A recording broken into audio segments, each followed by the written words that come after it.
That sounded so awkward. Why did I say it that way? Hit me, producer Potts.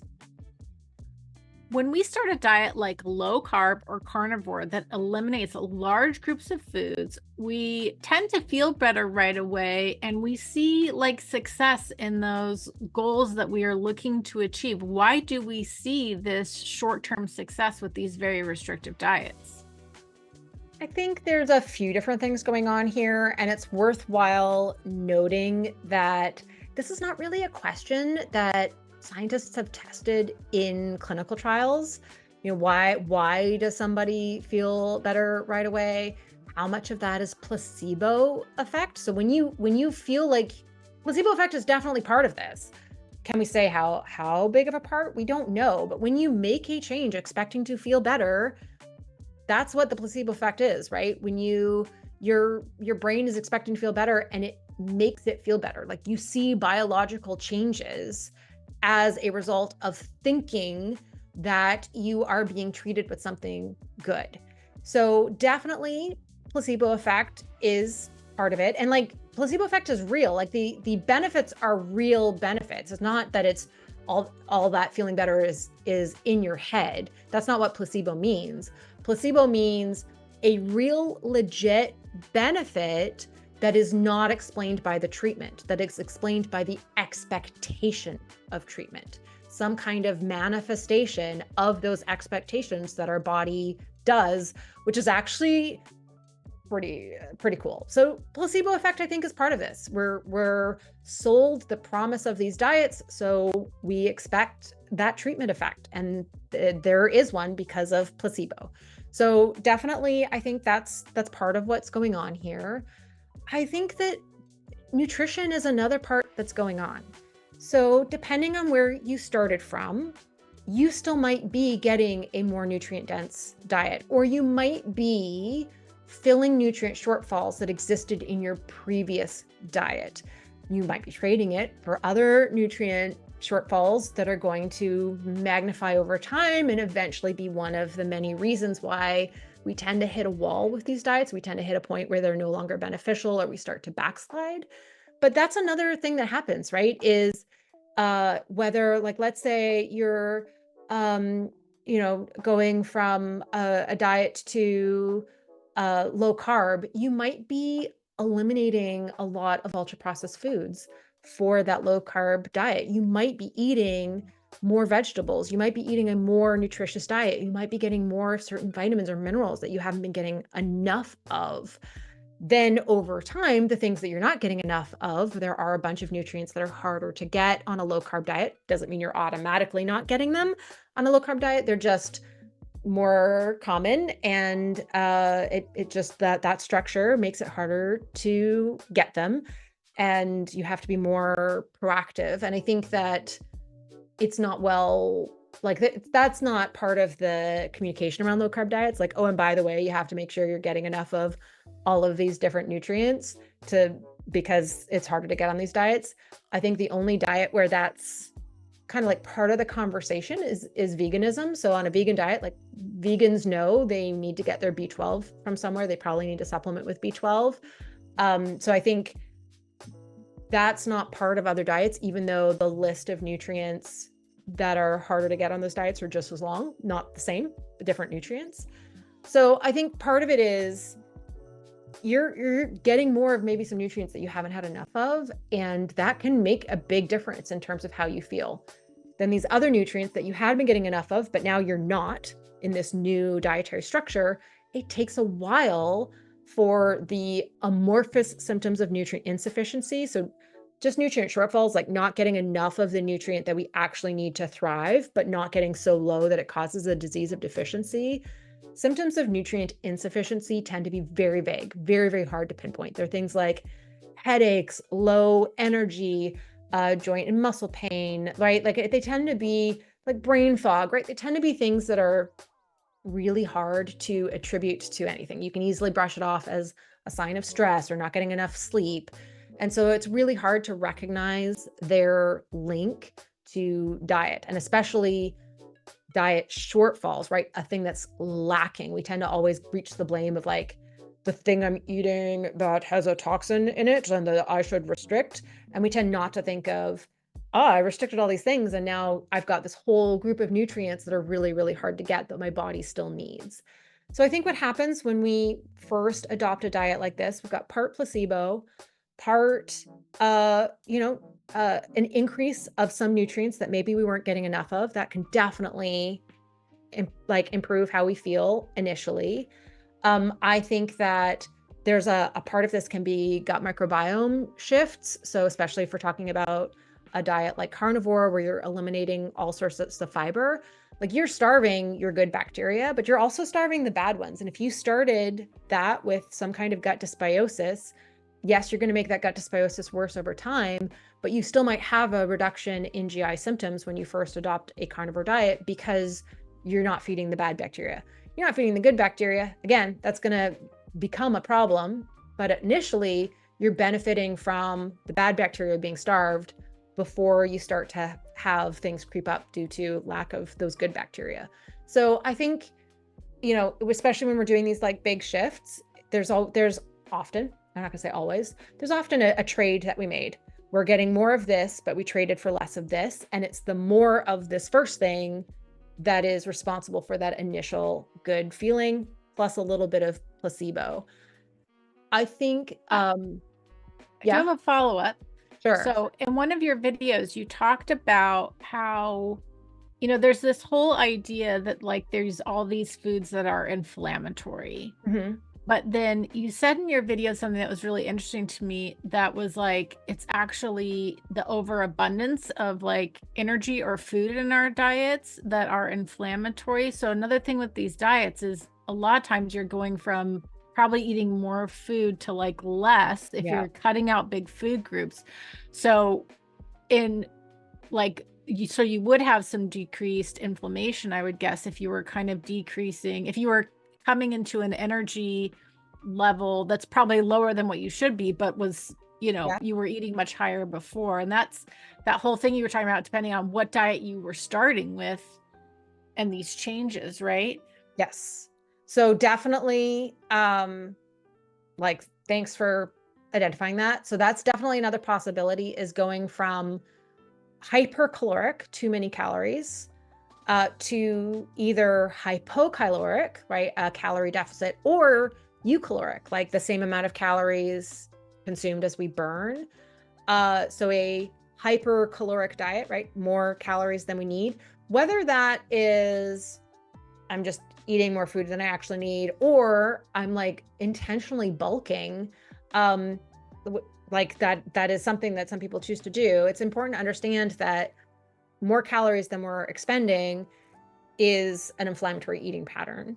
Whereas the same amount of calories I'm expending or fewer, as long as we're not so low in calories that we're starting to activate stress responses and stuff like that, that can help to reduce inflammation. It's not the only contributor. Obviously, the immune system is fantastically complex.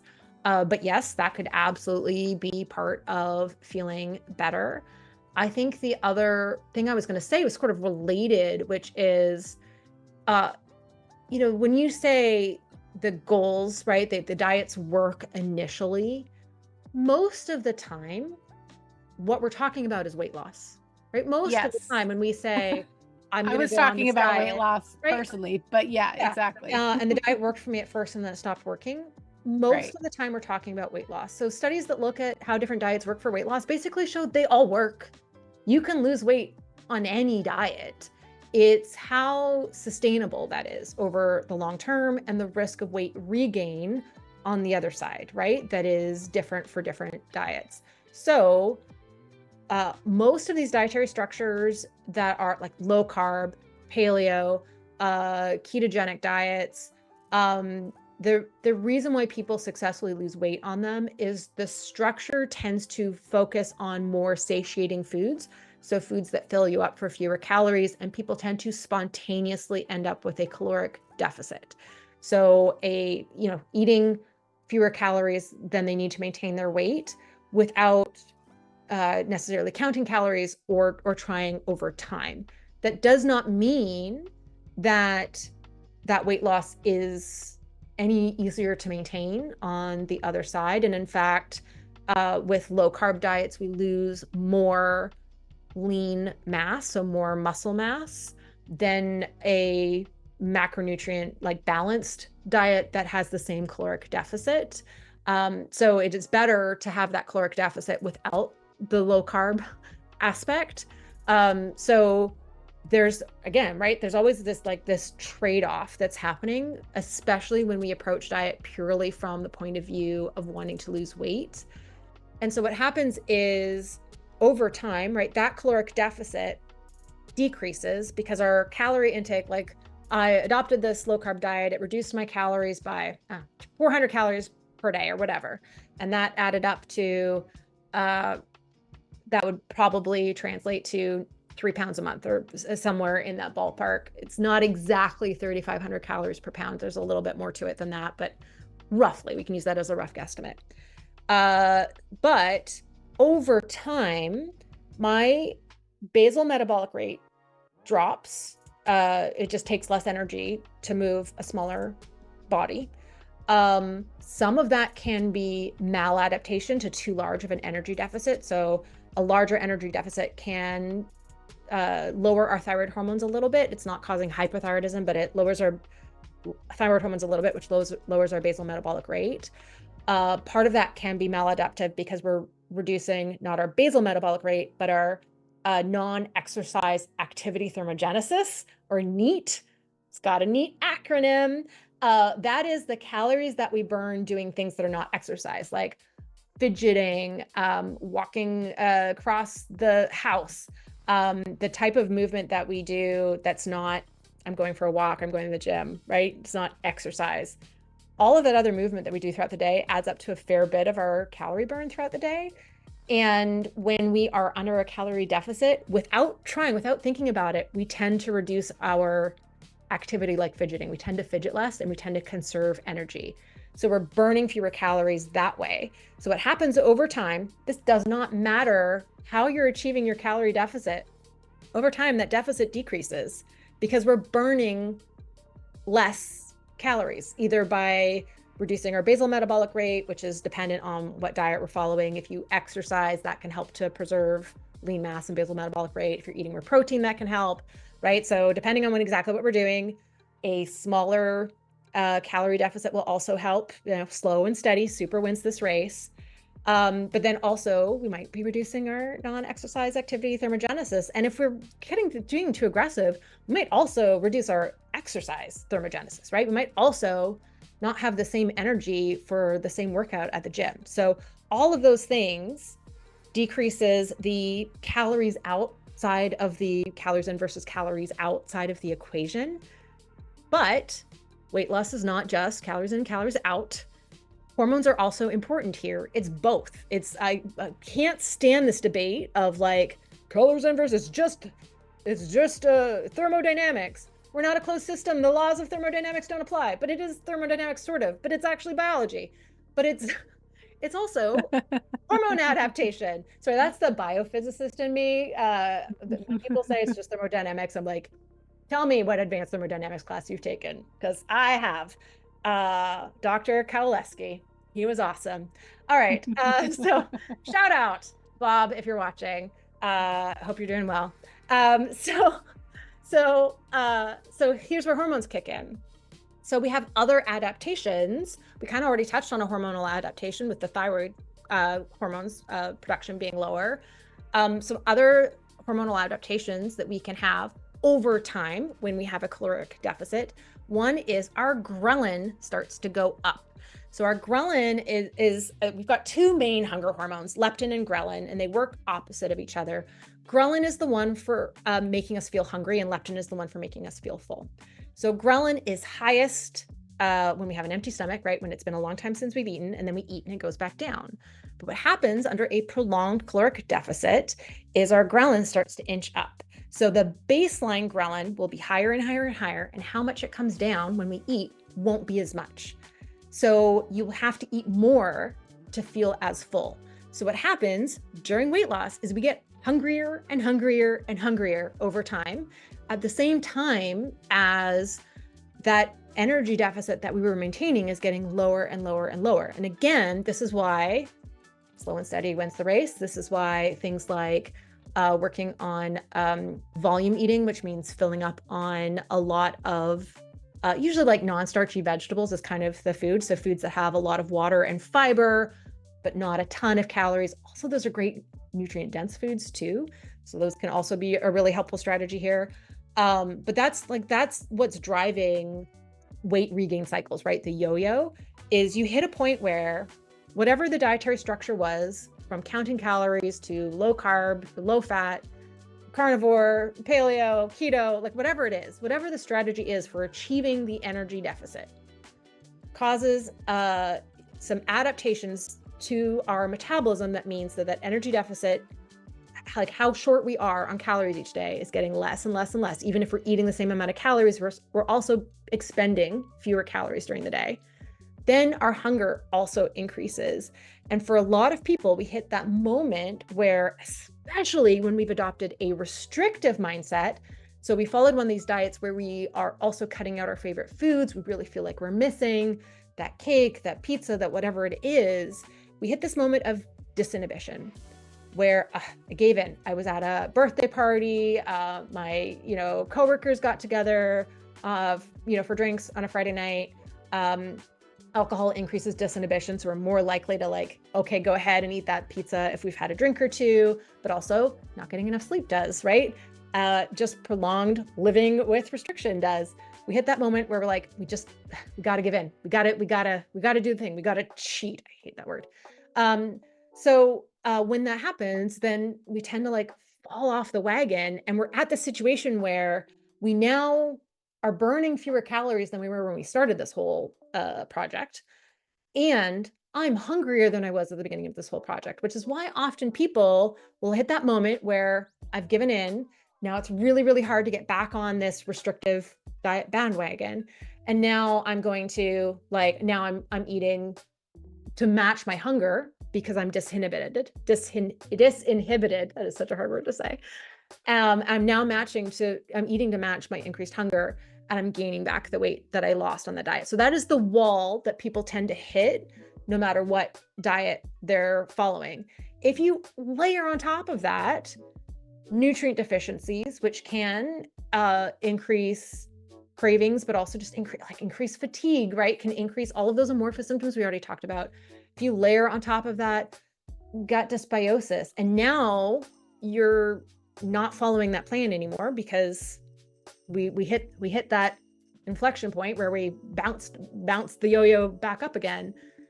That's where people are doing that on again, off again, and it worked until it didn't, right? And then I had to do the next more restrictive thing, which worked until it didn't. And so I think there's this question is things that are driving weight regain cycles, which is the technical term for yo-yo dieting. The psychological and physiological factors are fairly well understood, and how to, that's why things like cognitive behavioral therapy as part of exercise programs, as well as that's why intuitive eating can be a really helpful strategy in here, right? There's a lot of different pieces to that. This is where the Health at Every Size program, which I'm not an expert in, but that really looks at increasing nutrition, but also working on the lifestyle factors.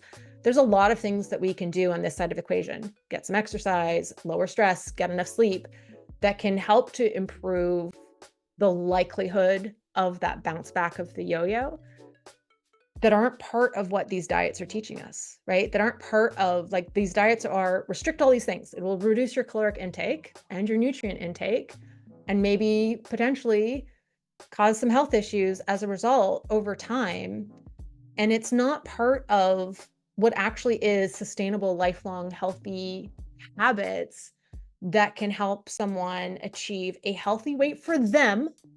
And I want to specify that we really can be healthy at any and every size, that what is determining health is not necessarily our size, but our eating patterns, our health-related behaviors, like whether or not we smoke or drink, our lifestyle, and all the things we don't have control over, like genetics and epigenetics and social determinants of health and access to medical care.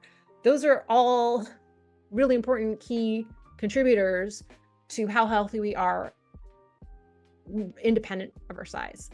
So the things that are affecting feeling good initially, you might feel really happy that you're losing weight if you are like most of us and you have been taught by society that you have higher value if you're in a smaller body, right? Most of us believe that to our core. And I think that fighting back against that message is one of the biggest services that the body positivity movement is doing for us right now.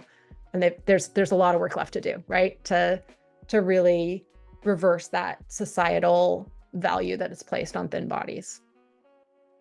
But that might be part of why you feel better. The mental health boost of the scale is going in the right direction might make you Right. feel, Yeah, you of might feel course. better because your inflammation's lower, because you're eating in a caloric deficit instead of a caloric excess. You might feel better because you're getting more of certain nutrients that you weren't getting before.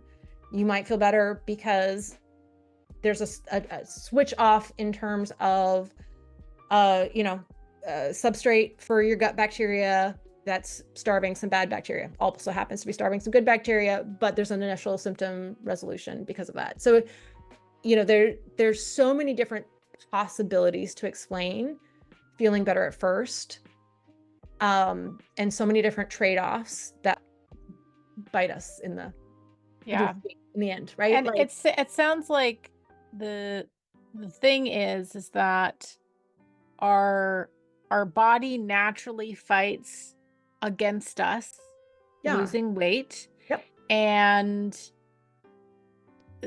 diet culture isn't helping because these things are short term, or we try to do the quick fix, or let me whatever. And I think like that's the reason I brought up this question is, I see this on your social media, or people are like, well, why do I feel better with this? And it's like, we feel better, but it is short term. And that's the thing that I, for myself, have been discovering with Nutrivore by focusing on nutrient density and focusing on health as the goal is just, I'm getting to a place where things do feel better and it is healthier. It's slower, but it's going in the right direction. Slow and steady wins the race. There's no backslide, and I think that's really important.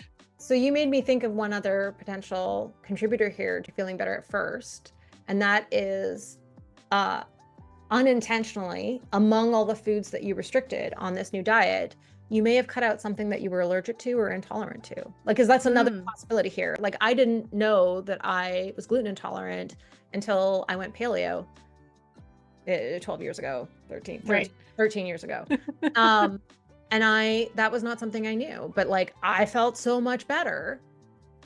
But I felt so much better because I was cutting out something that was causing a lot of or contributing to a lot of my health challenges. Obviously, not all of them.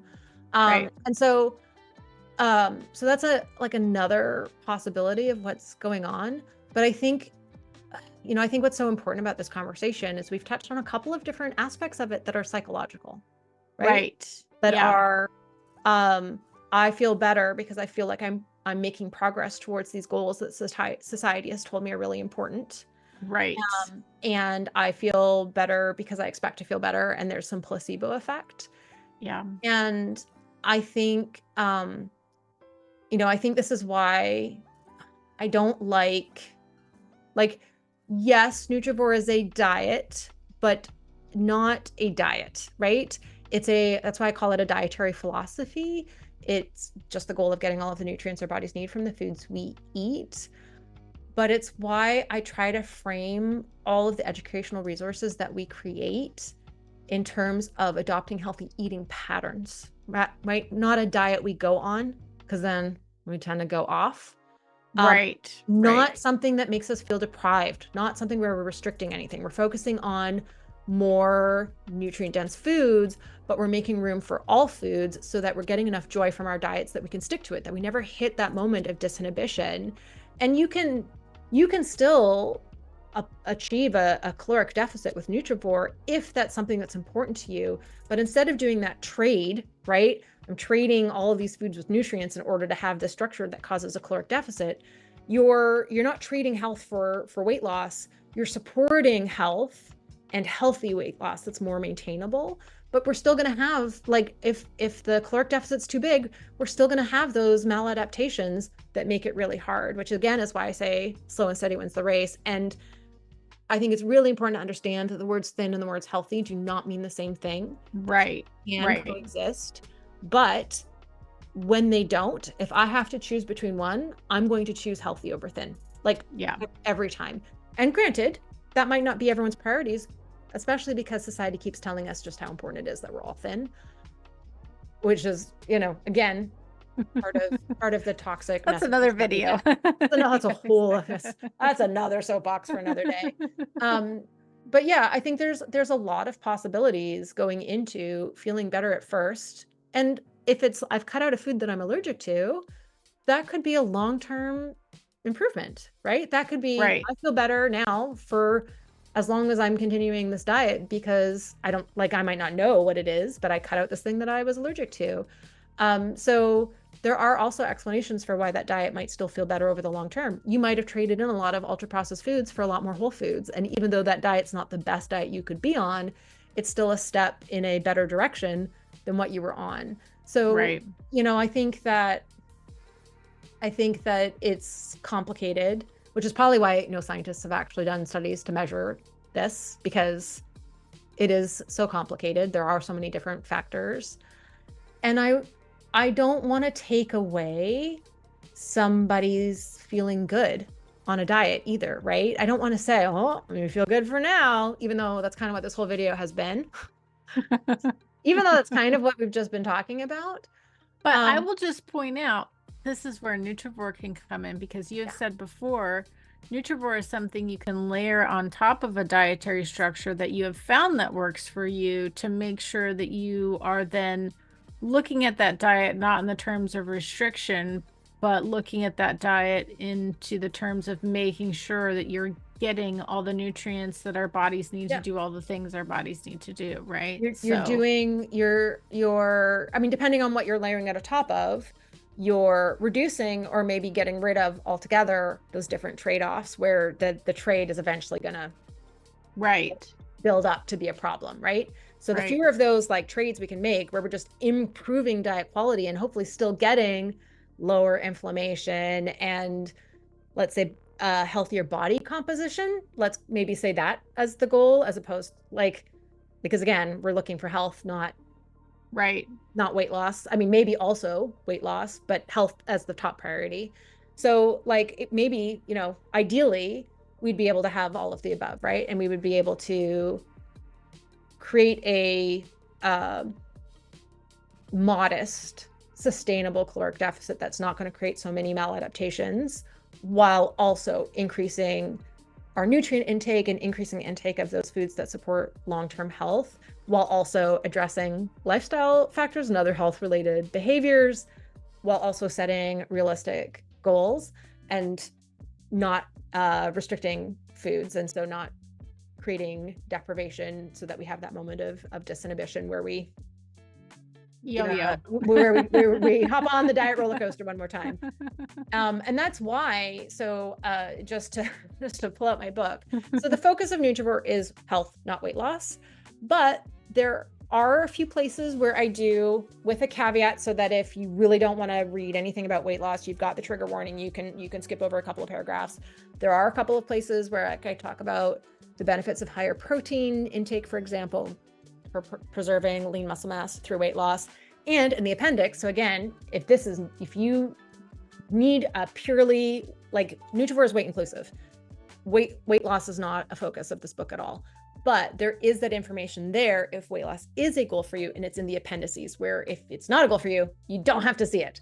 But if it is a goal for you, it is there. So, the goal of Nutrivore is health first, but it is compatible with weight loss goals if that's something that's really important to you. And again, this is your choice to decide. It's not up to me to tell you whether or not that is a Or society. corporate goal, or society, or anyone else to tell you whether or not that Right. is a good goal for yourself.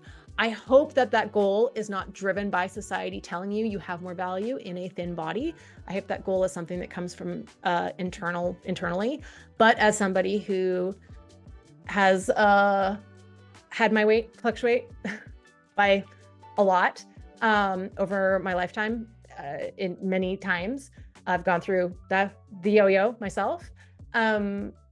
I don't know how to fully separate out what I want for myself versus what society tells me what I want for myself. So also like recognizing it's really hard to know Yeah. how much of that Yeah. is internal versus so much programming. Not Over the years. all, Yeah. very little subliminal actually. A lot of that's overt program. Yes. So so if weight loss is a goal for you, Nutrivore does give tools on how to do it slowly and steadily and safely, with a higher chance of maintaining at the end, because it's working on healthy habits, not a thing that you do for a short period of time to achieve those goals that you then stop doing.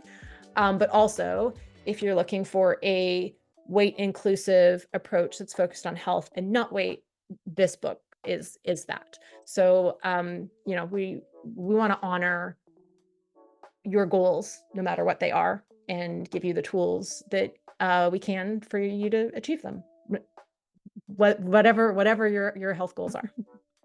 Thank you, Dr. Sarah. Thank you.